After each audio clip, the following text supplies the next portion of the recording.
I went like a very different route of a guy who was like there hungry to make like, you know, hungry to do the news and do commentary. You went there with, did you have a purpose in mind? But what is this? as a gay man, I can say the F slur. Okay. What if I said it on Twitch? I'm not going to say it. Well, you can't. You have to say it without. I asked Dan this. I'm always curious, like if I were to slip up and say it, like I'm not queer coded, so I feel like they wouldn't be able to tell. Oh, it would sound so homophobic out of your No, mouth. it would sound really homophobic. Like would I have to call and be like, Dan, they didn't know.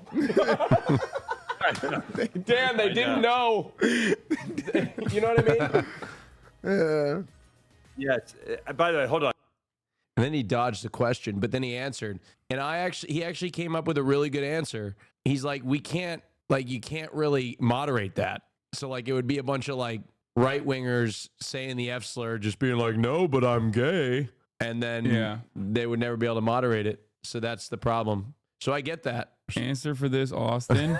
Okay. So the backstory behind this is I was in the platform as creators at the DNC. I'm going to stop you right there. Okay. We're going to start from the start here. Okay. Now, a lot of these creators here are Gen Z, which you are not a part of. No. You are not a part millennial. of.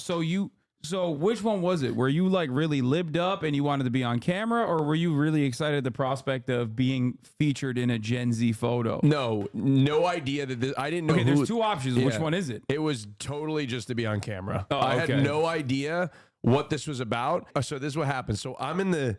So you weren't like, even for a brief moment, you weren't like, man, these people are all much younger than me. I didn't even know that's what it was about until after the fact. Okay, so we're on the floor of the DNC. There's like this place where creators can like get close. It's where I watched Bill Clinton speak, and like you could get close to the stage as the platform. We had to get escorted down there and escorted back, and I never saw the floor, by the way. How many times did you get down to the floor? Just once. It was kind of hell. I had to stand the whole time. My back started to hurt. Crazy. It's crazy that like you got more play at the DNC than I did. I don't think so. You had like access. Like the New York Times interviewed you. I mean, I did get interviewed a little bit more, but okay. But like that was me related to me. That was nothing to do with like the New York Times wasn't like they were very specific. They wanted to know what I thought about everything.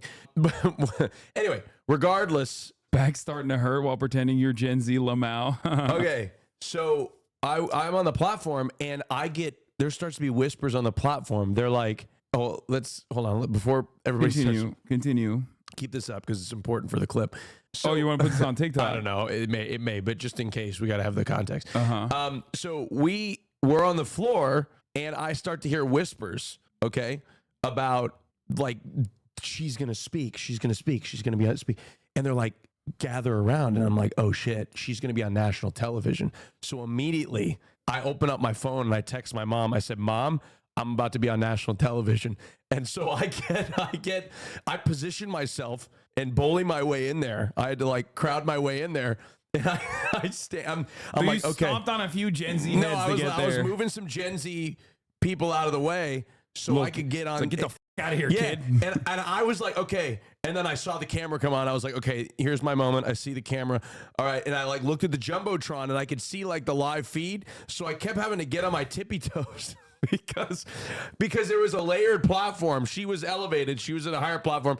I was a little lower, but I was like, okay, how do I sneak? So I was like trying to get between this girl's head and the other girl's head. And I did. And I was texting my mom. I was like, Mom, did you see me? She didn't see me at all. But anyway, that's the story. And I had no idea until after the fact this was a Gen Z thing. Which made it 10 times funnier. Olivia Giuliana came up to me after the next day and was like, I think that was your friend, that really old guy that just like kept. Shut the fuck up. Was that your friend? People kept saying that like that really old guy behind us was your friend. You know, and I did meet a couple of people, and she was a Biden dead ender, evidently. Yes. And I think Harry Stinson was there, who's also a Biden dead ender. And I actually felt for a moment, I was like, wow, as somebody who was not a political commentator, I was like, damn, I had by repeating Hasan's stuff, by watching Hasan. No, I came to this conclusion on my own. All right. All my thoughts and opinions are my own. And I was one that was outspoken in believing that Biden needed to drop out well before even you probably thought so. Oh yeah, definitely. You outflanked me on I that. did. Yeah, for I did. sure. You taught me everything I know I did. Yeah, I did. about politics. And I knew that the interview didn't go well on CNN. I did. I knew that. Why do you sound like Trump again? You started going when you start lying. You do the Trump voice. Have you noticed that?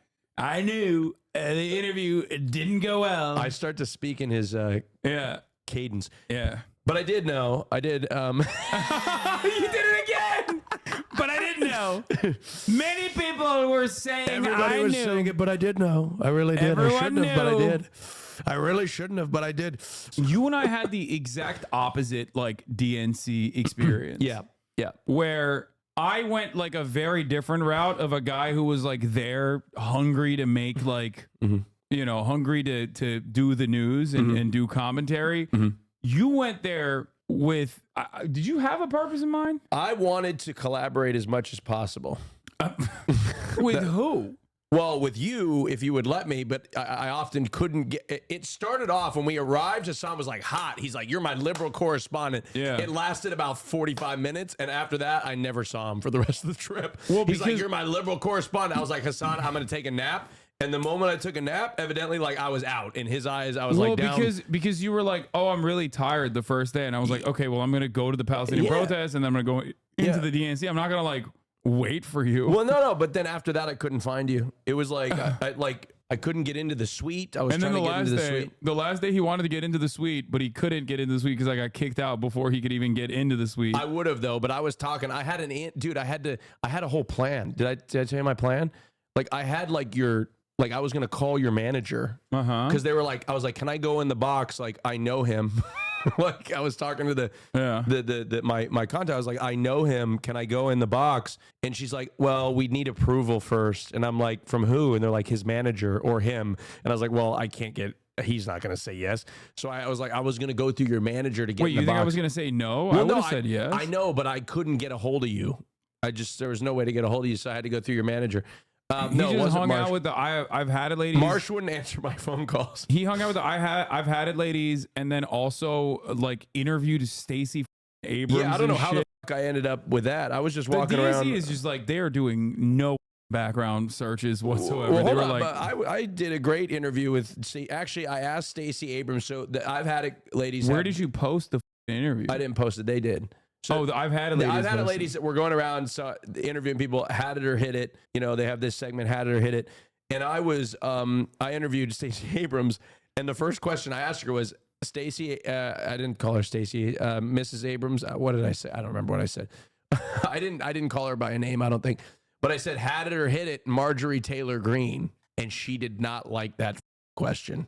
That's funny. She looked at me. You should have asked her, had it or hit it. Michael Bloomberg gave her millions of dollars. Oh, really? So she had to. Wait, that would have been funny. No, it wouldn't have. She would have been very pissed. Wait, really? Yes. Oh, this perfect. is precisely the reason why people like Stacey Abrams are never wasn't brought very- up to me Yeah. as a I'm not gonna say possible it. interview. But yeah, I got interviewed by the Associated Press, in which they started asking me questions. I don't know what the it is about getting interviewed, but like all of a sudden I was like, the media was like trying to find shit out about the Democratic Party, and I had all the answers. You know what I mean? They're like, did you get paid? I'm like, no, what? No, I mean, chill. They're doing their job, dude. I know, but I'm like, no, I didn't get like, you're a chill. I creator. just was here to hang out. You're a creator for Kamala Harris. Obviously, they're going to ask you if you've been paid because, like, that is I mean, there were plenty of people who were paid that were there, I think. Yeah, but who cares? Not me, unfortunately. And I want to go. I told the Democratic Party, I said, I will go on Fox News as a creator for Kamala, and I will talk about, I will get interviewed, and they can ask me questions about whether I got paid or not. I will answer to it. Of course, you two were treated differently. You dressed like a gym floozy while Austin showed respect by dusting off that Baptist suit. Yeah. Put the takes in the bag, Unc. Yeah, I have fallen off officially, chat. I need to start paying for these takes. All right, had it or hit it, Project 2025. We've had it. It's been around. My mic It's time was to kill so it. What up do you in think's this going to happen interview. in Georgia? Are we going blue? We are going to hit it. We got it. Absolutely. Okay. Dude, sorry. I was nervous, okay? I was nervous. What the f was that, bro? I was nervous. Ah, you hit it. Oh, what's going on? It was so bad. It was so bad. Look at her face. She's like, oh, don't f this up. Had it or hit it. Kamala Harris, Tim Walz. Hit it, get it, let's get it done. Oh, God. Absolutely. Let's get it done. Let's select Kamala Harris. That's right. Thank you, Stacey. Thank you so much. Such a pleasure. That's insane.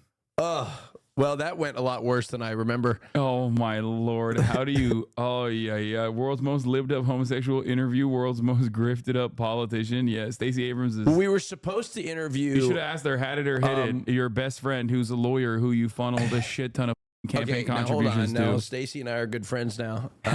Yeah, had it or hit it. Again, why did you defend? I don't think she liked me very much. Had it or hit it. Why did you defend Michael Bloomberg when people were criticizing him for stop and frisk? Who's the that did the butch blonde bleach blonde butch Jasmine body? Crockett. Yeah, Representative Crockett was who we were supposed to interview. So I had prepped for that interview. What were you gonna ask her? I was gonna say like I was gonna tell her about how like. Oh, that's why they cut your Marjorie Taylor Greene question from this. Because I was going to ask her about Marjorie Taylor Greene, and I was like, can you come up with anything else? No, I didn't know anything about Stacey Abrams. I was like, was she elected at any point? Good question. No, like serious. No, I'm serious. Like, no. I was like, No, what do that's I call her? Like Representative Mrs. Abrams? That's like, a very funny question. No, and that's what I was thinking. I was like, what the fuck do I call? You know what I mean? You just made like a very funny political take without realizing. No, I knew what I was saying. Okay. No, she's never won. Well, that's what I'm saying. So like I was Which is asking, why it's how pretty do I funny. refer to her? Which is why it's pretty funny because like Dems love her. Wait, AP had an Austin quote? Live from the DNC, it could be one of your favorite online influencers. Wait. What did I say? It's kind of surreal to be sitting here and surrounded by so many politicians and people with political influence that I've looked up to for so long. He's talking about me, Chad. Yep. And then to be surrounded by other creators. It's a testament to how the media landscape has shifted and how much influence as creators we have, said AustinShow, who we do not know when the last time he's made original content. That's what they should have. Like, they're like, they brought him here, but we don't really know where this video footage that he's supposedly filming is going to be living. It was so funny. Did you make any original content when you were there? In every interview that I had, they were like, so you decided not to post. And I was like, no, I was never going to post. But I said, I thought by me being there, my presence elevated the ticket. That's what I told them. That's incredible. Every media journalist that interviewed me was like trying to get to you. She was elected. She served in the Georgia House of Representatives for 10 years. Yeah, we're talking about like, you know, beyond that. Okay. Why didn't they call me a podcaster? Because, you know, I think that's important. Okay. What about this? I was probably talking shit about you. Grind your gears. What's something that just grind your gears? Hasan pisses me off. You know what? Hasan did not answer your phone call today. He did you hear him send me to voicemail? He clicked it like before. He does that all the time.